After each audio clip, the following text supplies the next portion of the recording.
नमस्कार दोस्तों, कैसे हैं आप। आपका स्वागत है मेरे YouTube चैनल फार्मा जानकारी पर। दोस्तों, इस चैनल के थ्रू हम बात करते हैं फार्मास्यूटिकल इंडस्ट्री से रिलेटेड टॉपिक्स पर।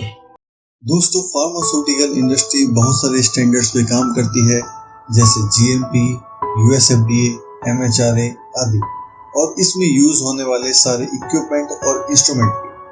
तो चलिए आज एक ऐसे ही इंस्ट्रूमेंट के बारे में बात करेंगे जो फार्मास्यूटिकल इंडस्ट्री में बहुत ज्यादा इंपॉर्टेंट रोल प्ले करता है। जी हाँ, हम बात कर रहे हैं वेइंग बैलेंस मशीन की। तो चलिए आज इस इंस्ट्रूमेंट के बारे में हम डिटेल में बात करेंगे।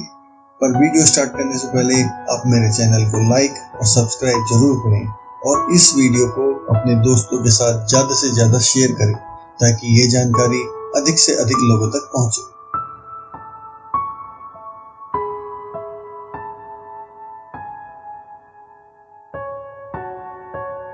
आइए पहले बात करते हैं वेट बैलेंस होता क्या है। वेट बैलेंस वो इंस्ट्रूमेंट है जो किसी ऑब्जेक्ट के वेट या मास को डिटरमाइन करता है। ये फार्मास्यूटिकल इंडस्ट्री में ही नहीं बल्कि लगभग हर इंडस्ट्री में यूज होता है, लेकिन हम यहाँ पर इसकी फार्मास्यूटिकल इंडस्ट्री में होने वाले यूज और उसके कैलिब्रेशन के बारे में बात करेंगे। फार्मास्यूटिकल इंडस्ट्री में बैलेंस कई तरीकों से यूज होता है और इसका अपना बहुत बड़ा रोल है फार्मास्यूटिकल इंडस्ट्री में, जैसे raw material verification, dispensing, in process verification और सैंपलिंग।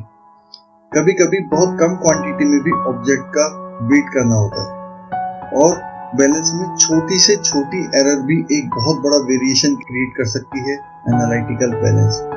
इसलिए बैलेंस की एक्यूरेसी बहुत ही महत्वपूर्ण है। तो चलिए पहले हम बात करते हैं कि बैलेंस कितने प्रकार के होते हैं। दोस्तों, बैलेंस दो प्रकार के होते हैं। नंबर 1 मैकेनिकल स्केल और नंबर 2 इलेक्ट्रॉनिक बैलेंस। तो सबसे पहले हम बात करेंगे मैकेनिकल स्केल के बारे में। मैकेनिकल स्केल एक तरह का पैमाना होता है जो लीवर प्रिंसिपल पे काम करता है। ये बैलेंस किसी स्टैंडर्ड वेट के अगेंस्ट में वेट को मेजर करता है। मतलब एक तरफ एक स्टैंडर्ड वेट रखा होता है तथा दूसरी तरफ हम ऑब्जेक्ट रखते हैं। तब जितना फुलक्रम मूवमेंट करेगा, या जिसे हम कांटा भी कहते हैं, वो कांटा जितना मूवमेंट करेगा ऑब्जेक्ट का वेट उतना माना जाएगा। मैकेनिकल स्केल तीन तरह के होते हैं। Number 1 spring scale. Spring scale spring के आधार पर काम करता है। मतलब जितना स्प्रिंग मूवमेंट करेगा उसका फुलक्रम या कांटा ऑब्जेक्ट के वेट को डिटरमाइन करेगा। Number 2 trip balance. Trip balance हमने अपने आम किराने की दुकान पे भी देखा होगा, जिसमें एक तरफ एक स्टैंडर्ड वेट रखा होता है और दूसरी तरफ हमारा ऑब्जेक्ट रखा होता है। Number 3 analytical balance. Analytical balance हमने अपनी केमिस्ट्री लैब्स, फिजिक्स लैब या किसी सुनार की दुकान पर देखा होगा। एनालिटिकल बैलेंस काफी तरीके से ट्रिप बैलेंस की तरह ही काम करता है, परंतु इसमें कम क्वांटिटी के ऑब्जेक्ट को वेट करते हैं। तो इसके यूज करने से पहले हमें इसकी एक्यूरेसी को कैलिब्रेट करना होता है। इस टेक्नोलॉजिकल एरा में इलेक्ट्रॉनिक बैलेंस का काफी यूज होने लगा, खासकर हमारी फार्मास्यूटिकल इंडस्ट्री में, क्योंकि इलेक्ट्रॉनिक बैलेंस एक तो यूज करने में आसान है और दूसरा फार्मास्यूटिकल इंडस्ट्री के सभी मानकों पर खरा उतरता है। तो चलिए पहले इसके प्रिंसिपल के बारे में बात करते हैं। इलेक्ट्रॉनिक बैलेंस इलेक्ट्रोमैग्नेटिक फोर्स में काम करता है। इसमें एक लोड सेल होता है जो ग्रेविटी के आधार पर ऑब्जेक्ट का वेट मेजर करता है। तो चलिए बात करते हैं इलेक्ट्रॉनिक बैलेंस कितने प्रकार के होते हैं। दोस्तों, इलेक्ट्रॉनिक बैलेंस 7 प्रकार के होते हैं, जिनको इनकी कैपेसिटी के अनुसार डिवाइड किया गया है। सबसे पहला बैलेंस है अल्ट्रा माइक्रो बैलेंस, जिसकी मिनिमम रीडेबिलिटी होती है 0.1 म्यूएमजी और इसमें नंबर ऑफ डिजिट 7 होती है और इसकी एक्यूरेसी क्लास 1 होती है। Number 2 micro balance. इसकी मिनिमम रीडेबिलिटी 1 म्यूएमजी होती है, जिसमें नंबर ऑफ डिजिट 6 और एक्यूरेसी क्लास 2 होती है। नंबर 3 हमारा सेमी माइक्रो। इसकी मिनिमम रीडेबिलिटी 0.01 mg होती है और इसकी नंबर ऑफ डिजिट 5 और एक्यूरेसी क्लास 3 होती है। नंबर 4 हमारा एनालिटिकल बैलेंस, जिसकी मिनिमम रीडेबिलिटी 0.1 mg होती है और इसकी नंबर ऑफ डिजिट 4 और एक्यूरेसी क्लास 4 होती है।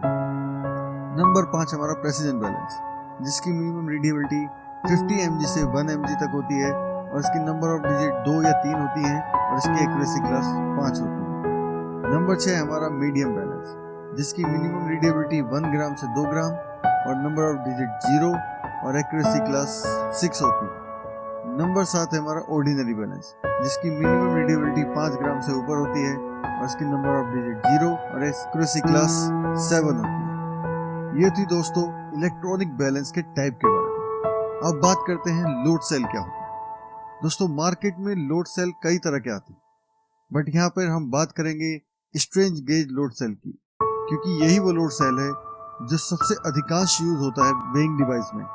लोड सेल एक तरह का सेंसर होता है जिसको ट्रांसड्यूसर भी कहा जाता है। जब हम किसी वेइंग बैलेंस के प्लेटफॉर्म पर लोड प्लेस करते हैं तो स्ट्रेन गेज पड़े हुए फोर्स या प्रेशर को इलेक्ट्रॉनिक सिग्नल में कन्वर्ट करता है। मतलब जितना प्रेशर लोड सेल पे पड़ेगा, लोड सेल उतना इलेक्ट्रॉनिक सिग्नल कन्वर्ट करेगा, तथा जब हम वेइंग पैन पे से उस लोड के प्रेशर को हटाएंगे तो लोड सेल अपनी पुरानी स्थिति में चला जाएगा और इलेक्ट्रॉनिक सिग्नल भेजना बंद कर देगा। दोस्तों लोड सेल के आधार पर ही किसी बैलेंस की कैपेसिटी को डिटरमाइन किया जाता है। अब बात करते हैं कि कैलिब्रेशन क्या होता है। कैलिब्रेशन एक डॉक्यूमेंटेड कंपैरिजन है किसी मेजरमेंट डिवाइस या इंस्ट्रूमेंट का किसी भी स्टैंडर्ड या रेफरेंस के साथ कंपैरिजन करना कैलिब्रेशन कहलाता है। और जिस स्टैंडर्ड से हम कैलिब्रेशन करते हैं उसको हम कैलिब्रेटर भी बोलते हैं। बट कैलिब्रेटर की ट्रेसेबिलिटी भी होना बहुत जरूरी है, यानी कि कैलिब्रेटर का कोई नेशनल या इंटरनेशनल सर्टिफिकेट होना बहुत जरूरी है। दोस्तों कैलिब्रेशन मोनोग्राफ यूएसपी 41 के अंतर्गत आता है। अब बात करेंगे कि हम वेट बैलेंस का कैलिब्रेशन कैसे करते हैं। दोस्तों वेट बैलेंस का कैलिब्रेशन 5 प्रकार से होता है। नंबर 1 लीनियरिटी या accuracy calibration test, number 2 eccentricity calibration test, number 3 repeatability calibration test, number 4 sensitivity calibration test और number 5 minimum weight calibration test. अब बात करते हैं अपने पहले कैलिब्रेशन टेस्ट की, जिसे हम एक्यूरेसी या लीनियरिटी कैलिब्रेशन टेस्ट कहते हैं। किसी इंस्ट्रूमेंट की सबसे ज्यादा सही मात्रा को टेस्ट करना या सही मात्रा को जानना एक्यूरेसी या लीनियरिटी टेस्ट कहलाता है। लीनियरिटी टेस्ट के द्वारा हम पता करते हैं कि हमारा वेइंग बैलेंस हमारे ऑब्जेक्ट के वेट को सही डिटरमाइन कर रहा है या नहीं। अब बात करेंगे कि हम लीनियरिटी या एक्यूरेसी कैलिब्रेशन टेस्ट को कैसे परफॉर्म करेंगे। एक्यूरेसी या लीनियरिटी कैलिब्रेशन टेस्ट को परफॉर्म करने के लिए हम वेइंग बैलेंस के पेन के सेंटर में तरह तरह के वेट को रखते हैं। जो डाटा ऑब्जर्व होता है उसको हम रिकॉर्ड करते हैं। लीनियरिटी टेस्ट को परफॉर्म करने के लिए हम बैलेंस की कैपेसिटी के अनुसार ही वेट का चूज करते हैं। इसका एक एग्जांपल मैं देता हूँ। यदि हमें किसी 220 ग्राम के बैलेंस का कैलिब्रेशन करना हो तो हमें 1 ग्राम से लेकर 200 ग्राम तक के वेट को वेइंग बैलेंस के पेन के सेंटर में रखना होगा। और यदि हमें 150 यानी 150 केजी के बैलेंस का कैलिब्रेशन करना हो तो हमें 1 केजी से लेकर 100 केजी तक के वेट का यूज करना होगा। एक्यूरेसी या लीनियरिटी टेस्ट में जो एक्सेप्टेंस क्राइटेरिया है वो नॉट मोर देन 0.10% है, यानी कि हमारा जो ऑब्जर्व वेट है वो सर्टिफाइड मास वॉल्यूम से 0.10% से अधिक नहीं आना चाहिए। अब बात करते हैं हमारे दूसरे कैलिब्रेशन टेस्ट की, जिसे हम एसेंट्रिसिटी कैलिब्रेशन टेस्ट कहते हैं। एसेंट्रिसिटी कैलिब्रेशन टेस्ट में हम देखते हैं कि हमारा जो वेइंग बैलेंस है वो सेंटर के अगेंस्ट कितनी दूर तक ऑब्जेक्ट के वेट को सही इंडिकेट करता है। एसेंट्रिसिटी टेस्ट को हम कॉर्नर लोड टेस्ट भी कहते हैं, क्योंकि इसमें हम पता करते हैं कि जो वेइंग बैलेंस है वो कॉर्नर में रखे ऑब्जेक्ट के वेट को सही डिटरमाइन कर रहा है या नहीं। अब बात करते हैं एसेंट्रिसिटी कैलिब्रेशन टेस्ट कैसे परफॉर्म करते हैं। एसेंट्रिसिटी कैलिब्रेशन टेस्ट परफॉर्म करने के लिए हमें किसी स्टैंडर्ड वेट को वेइंग पेन के चारों कॉर्नर और सेंटर में रखना होता है, तथा जो वैल्यू ऑब्जर्व होती है उसको हम रिकॉर्ड करते हैं। फिर उसका परसेंटेज डेविएशन निकालते हैं। परसेंटेज डेविएशन निकालने का एक फॉर्मूला है जो कि आपकी स्क्रीन पर है। ये फॉर्मूला है formula percentage deviation equal to maximum weight difference from centre divided by observe weight in centre into 100। Eccentricity calibration test में जो एक्सेप्टेंस क्राइटेरिया है परसेंटेज डेविएशन का, वो 0.05% से अधिक नहीं होना चाहिए। अगर इससे अधिक हमारी वैल्यू ऑब्जर्व होती है तो इसका मतलब है कि हमारा वेइंग बैलेंस कॉर्नर पर वेट को सही डिटरमाइन नहीं कर रहा। हमारा तीसरा कैलिब्रेशन टेस्ट है repeatability calibration test. Repeatability calibration test हम अचानक आए वेट बैलेंस में एरर्स को आइडेंटिफाई करने के लिए करते हैं। अब बात करते हैं कि रिपीटेबिलिटी कैलिब्रेशन टेस्ट को हम कैसे परफॉर्म करते हैं। रिपीटेबिलिटी कैलिब्रेशन टेस्ट को परफॉर्म करने के लिए हम किसी स्टैंडर्ड वेट को वेइंग बैलेंस के पेन के सेंटर में रखते हैं और जो वैल्यू ऑब्जर्व होती है उसको हम रिकॉर्ड करते हैं। ये प्रोसेस हमें कम से कम 5 बार करना होता है। जो वैल्यू हमें 5 बार या उससे अधिक करने पर ऑब्जर्व हुई है उसका हम स्टैंडर्ड डेविएशन निकालते हैं। स्टैंडर्ड डेविएशन निकालने के बाद हम उसका परसेंटेज रिपीटेबिलिटी निकालते हैं। परसेंटेज रिपीटेबिलिटी निकालने के लिए फॉर्मूला है 2 into standard deviation divided by standard mass value. यहाँ पर स्टैंडर्ड मास वैल्यू स्टैंडर्ड वेट का सर्टिफाइड वॉल्यूम है।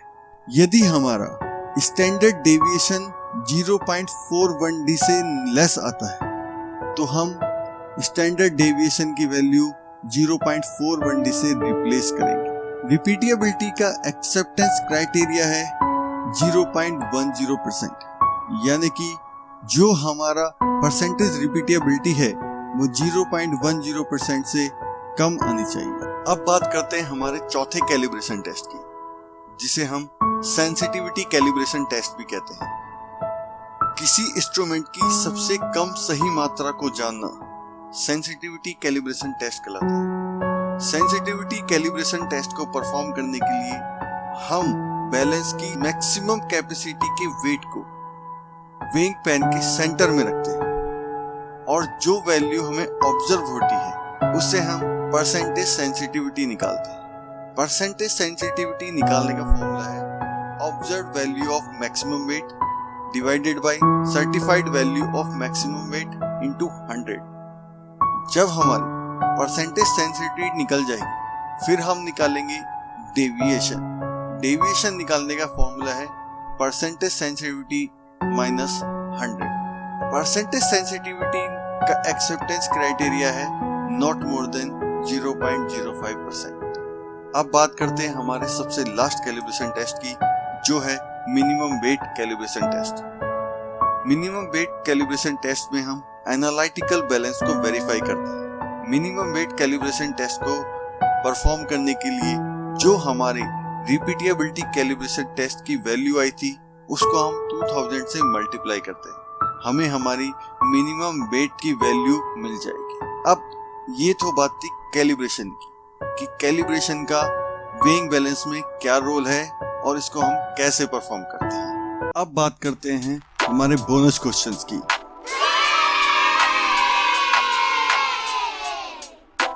हमारा पहला बोनस क्वेश्चन है कि 0.41d क्या है। जब हम किसी ऑब्जेक्ट का वेट मेजर करते हैं वेइंग बैलेंस के द्वारा तो जो हमें वैल्यू ऑब्जर्व होती है वो दो मेजरमेंट्स के बीच की वैल्यू होती है, यानी कि वो वैल्यू 0 से लेकर ऑब्जेक्ट के वेट के बीच की वैल्यू होती है और उन दो मेजरमेंट्स के बीच की सबसे मिनिमम वैल्यू को 0.41d कहते हैं। अब है हमारा अगला क्वेश्चन जिसमें बहुत लोग कंफ्यूजन होते हैं। What is the difference between verification and calibration. दोस्तों, आपकी स्क्रीन पर दोनों को अलग अलग डिफाइन किया हुआ। पहले बात करते हैं वेरिफिकेशन की। वेरिफिकेशन का मतलब होता है कि जो हमारी स्पेसिफाइड रिक्वायरमेंट है वो फुलफिल है या नहीं, मतलब यानी कि जो हमारा इंस्ट्रूमेंट है वो हमारी स्पेसिफाइड स्पेसिफिकेशंस को मीट कर रहा है या नहीं, ये प्रोसेस को करना वेरिफिकेशन कहलाता है। वेरिफिकेशन सिर्फ एक इंश्योरिंग प्रोसेस है। अब बात करते हैं कैलिब्रेशन की। कैलिब्रेशन में हम अपने इंस्ट्रूमेंट का किसी अननोन वैल्यू का किसी नोन वैल्यू से कंपैरिजन कैलिब्रेशन कहलाता है। कैलिब्रेशन में हम पता करते हैं कि हमारा इंस्ट्रूमेंट एक्यूरेट है या नहीं, या इंस्ट्रूमेंट्स की एरर को आइडेंटिफाई करना। अब बात करते हैं हमारे अगले क्वेश्चन की कि USP41 क्या है। USP41 एक मानक है यूनाइटेड स्टेट फार्माकोपिया का, जिसका टाइटल है बैलेंसेस।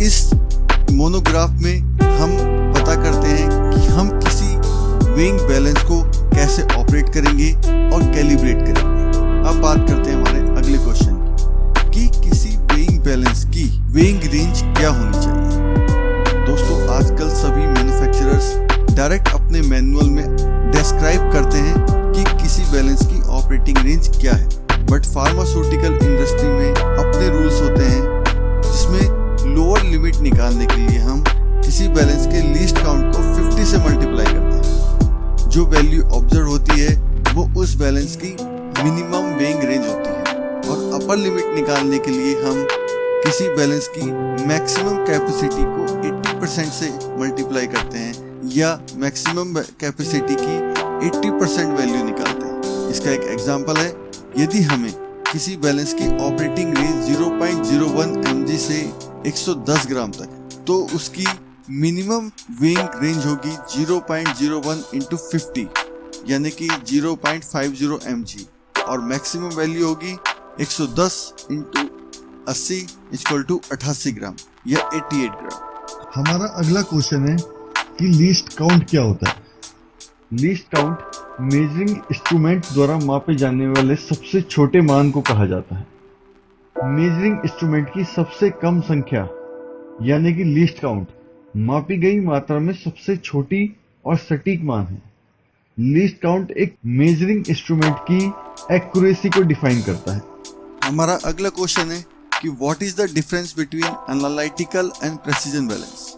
एनालिटिकल और प्रेसिजन बैलेंस में क्या अंतर है? तो सबसे पहले बात करते हैं एनालिटिकल बैलेंस के बारे में। एनालिटिकल बैलेंस छोटे मेजरमेंट्स को डिटरमाइन करने के लिए किया है, यानी कि हम एनालिटिकल बैलेंस में उन ऑब्जेक्ट का वेट करते हैं जिनका हमें कम मात्रा में वेट करना होता है। एनालिटिकल बैलेंस एयर सेंसिटिव होते हैं और इनका हमें कम समय में ही कैलिब्रेशन करना होता है। ये इन्वायरमेंटल इंटरफेरेंस के अगेंस्ट में डिजाइन किए हुए हैं, मतलब कि इसमें इन्वायरमेंटल का प्रभाव पड़ता है। यदि हमारे एरिया में एयर फ्लो ज्यादा है तो हमारा एनालिटिकल बैलेंस फ्लक्चुएट करेगा। अब बात करते हैं हमारे दूसरे बैलेंस, जो है precision balance. Precision balance high mass volume के ऑब्जेक्ट्स को वेट करने के लिए डिजाइन किया हुआ है। इस पर इन्वायरमेंटल कंडीशन का कोई प्रभाव नहीं पड़ता है, ना ही ये एयर सेंसिटिव होते हैं। ये अपने वेट को सेकंडों में मेजर करते हैं और इनकी रीडिएबिलिटी 3 डेसिमल प्लेस तक हो सकती है। दोस्तों, मैंने अपने इस वीडियो में वेइंग बैलेंस से रिलेटेड हर टॉपिक को कवर करने की कोशिश की, पर फिर भी अगर आपकी कोई क्वेरी है तो आप मुझे कमेंट बॉक्स में कमेंट कर सकते हैं। मैं आपका आंसर देने की पूरी कोशिश करूंगा। और दोस्तों, जाने से पहले मेरे वीडियो को लाइक, सब्सक्राइब और अपने दोस्तों के साथ जरूर शेयर करें, ताकि ये जानकारी अधिक से अधिक लोगों तक